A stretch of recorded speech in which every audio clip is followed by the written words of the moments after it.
turi mu gihe cyo kwibuka ku nshuro ya 31 jenoside yakorewe abatutsi mu 1994. Dukomeze kwibuka twiyubaka kandi twirinda amagambo mabi asesereza ababuze ababo. Niyo mpamvu twabategura ibiganiro bigiye bitandukanye bivuga kuri bino bihe. Ese waba uzi indirimbo yitwa Hagati y'ibiti bibiri? Waba se uzi kandi indirimbo yitwa Ubara ijoro? Uyu mugabo ureba kuri screen niwe tugiye kuvugaho. Gusa yishwe muri jenoside yakorewe abatutsi mu 1994. Kurikira neza amateka ya Karemera Rodrigue yari mu ntoki. Sobanukirwa byinshi ku buzima bwe. Nge ndi Success P kuri Universal Media TV, tubaha ikaze. Mu busanzwe amazina yiswe n'ababyeyi ni Karemera Rodrigue. Yabonye izuba mu 1957. Avukira ndetse akurira mu karere ka Rwamagana mu ntara y'Iburasirazuba bw'u Rwanda. Rodrigue akaba yari umwana w'imfura mu muryango w'abana 4. Amashuri abanza yize ku ishuri rya Saint Louis i Rwamagana, ni mu gihe ayisumbuye yayize mu iseminari ya Zaza iherereye mu karere ka Ngoma. Mu mwaka wa 1973 ubwo imwe mu miryango y'abatutsi yameneshwaga abandi bakicwa, yahungiye i Burundi akiri umunyeshuri mu mwaka wa 4. Aho i Burundi niho yaje gusoreza amashuri ye yisumbuye. Mu mwaka wa 1977 Rodrigue yagarutse mu Rwanda abifashijwemo na Musenyeri Sibomana wifuzaga kuzagira Rodrigue umupadiri. Akigera mu Rwanda yaje guhita ajya kwiga iby'ubupadiri muri seminari ya Nyakibanda iri mu karere ka Huye. Inzozi zo kuba umupadiri uko iminsi yashiraga indi igataha, Karemera Rodrigue yabonaga zitangiye kukendera, ndetse yaje guhagarika aya masomo ageze mu gihe cyo kuba umufaratiri, maze afata umwanzuro wo kwiberaho umukristo usanzwe. Mu mwaka wa 1983 Karemera Rodrigue yarushinze n'inshuti ye by'igihe kirekire ari we Mukakibibi Madeleine. Imana yahaye umugisha urukundo rwabo aho babyaranye abana 3. Gusa ubwo uyu muhanzi yicwaga muri jenoside yakorewe abatutsi mu 1994, akaba yaricanwe n'umwana w'imfura. Imana yo kuzaba umuhanzi Karemera Rodrigue si ikintu cyaje akuze, kuko yatangiye gukunda umuziki akiri umwana muto, ndetse ubwo yigaga mu mashuri abanza yaririmbaga muri korali, akaba n'umuhereza mu kiliziya.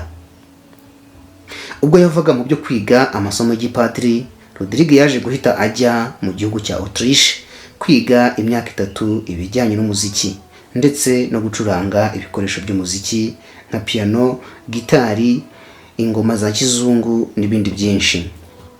Aya masomo yaje kuyasoza maze agaruka mu Rwanda akora umuziki, aho mu rugendo rwe rw'ubuhanzi yamamaye mu ndirimbo nyinshi zitandukanye yagiye akora, zirimo Ubara ijoro, Kwibuka, Abantu Sibomana, Mpinga Nzima, Mon Cœur Rebelle, Mukazi n'izindi nyinshi.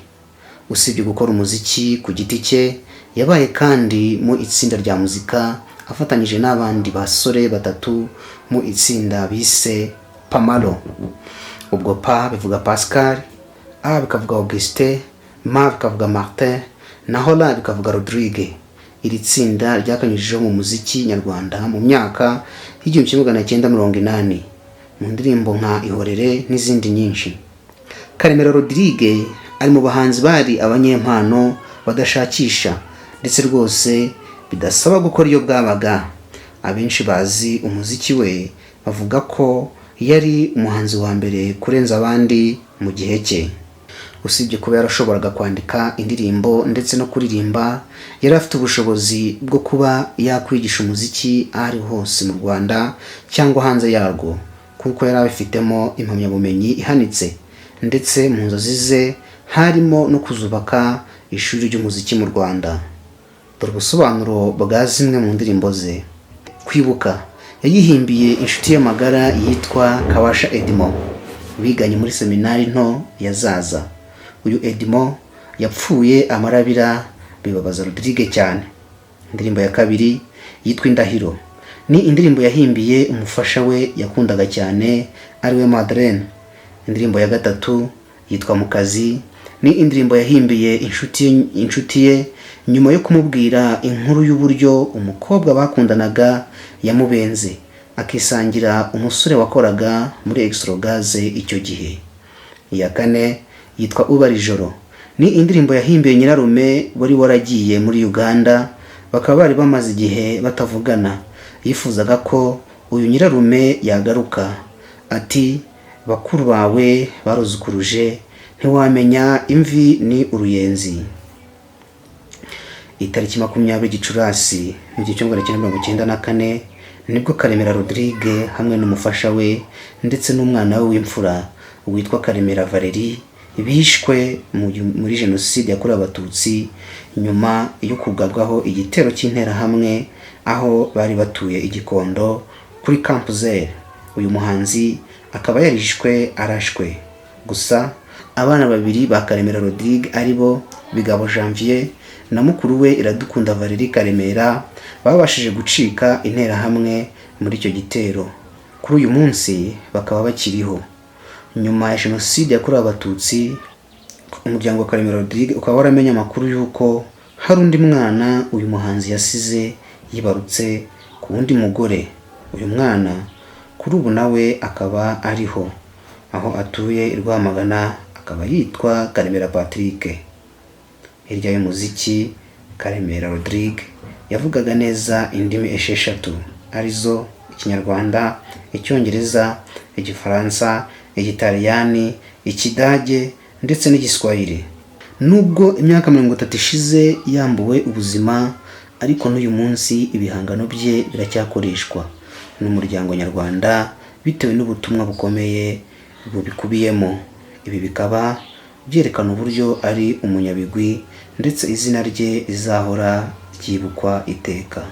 Navuga ngo ahari aruhukire mu mahoro, dukomeze kwibuka twiyubaka, kandi nkuko nabibabwiye dukomeze kwirinda amagambo mabi asesereza ababuze ababo, ndetse dukomeze kwamagana abantu bose bapfobya amateka yacu, bapfobya jenoside yakorewe abatutsi itabayeho. Murakoze, mugira amahoro. Nari Success P kuri Universal Media TV. Ntugende udakanda subscribe. Ati kunyica ni munyice, ariko mundekera abana. Ati kunyica ni munyice, ndabinginze mundekera abana.